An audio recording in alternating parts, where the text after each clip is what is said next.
दिनै गाजा गोमजायैनो जोंनि आलादा रायजो सोरजिनायनि जि सिमां जि थांखि बे थांखिखौ दिनै जोङो आराम्भ खालामबाय। नाथाय दुखुनांथाव खोथा बे भारत सरकारनिफ्राय जोंनि जि मोनसे आलादा रायजो सोरजिनायनि दरना बे दरनाखौ पुलिसनि थ्रुयै दिनै बिथांमोना बादा होफैनो जोंखौ ज' पुलिसा दिनै फैबाय। बिथांमोना जोंखौ हम एरेस्ट खालामनायनि जि पलिसि लाबाय। दा बिथांमोनखौ जोङो बुंदों जोङो रावखौबो जों गिनो थाङा।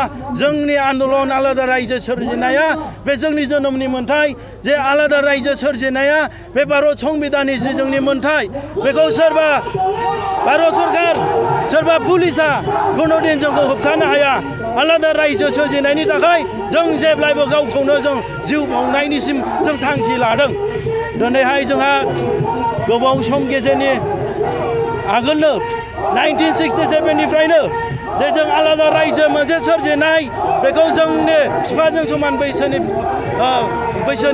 जेनेबा बिथांमोना जोंनि बिबौजों समान बैसोनि बिथांमोना आवगायबोदों।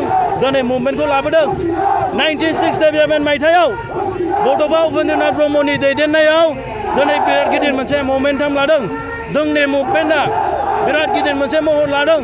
बिनि थाखाय भारत सरकारा बायद' जानानै 1993आव BSc होदों। नाथाय 1993आव जाय BScखौ जोंनो होदों बे BScआ मालाबाबो बर'फोरनि सिमांखौ दिनै जाफुंसार होनो हायाखै।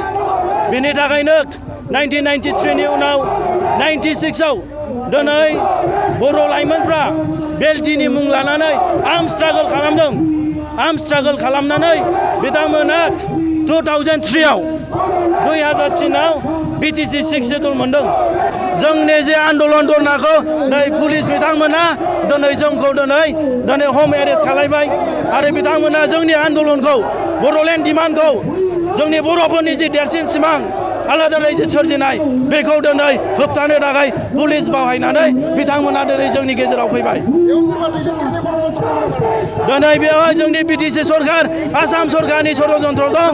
भारत सरकारखौ थिननानै बिथांमोना दिनै जोंनि जि डिमान्ड बेखौ फेल खालामनो थाखाय दिनै बिथांमोना पुलिस बिथांमोना दिनै जोंखौ डिस्टार्ब होफैदों।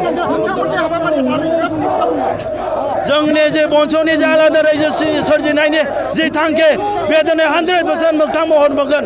मानो होनब्ला जोंनि बंस'नि जि डिमान्ड बंस'नि जि मुभमेन्ट भट पेज अफ बड'लेण्ड मुभमेन्ट बे मुभमेन्टआ बर' जाथिनि गेजेराव देरसिन मुभमेन्ट जागोन। आरो बे मुभमेन्टआवनो जोङो बैथिक भट पेज अफ बड'लेण्ड मुभमेन्टआव जों आलादा रायजोखौ जों मोनगोन।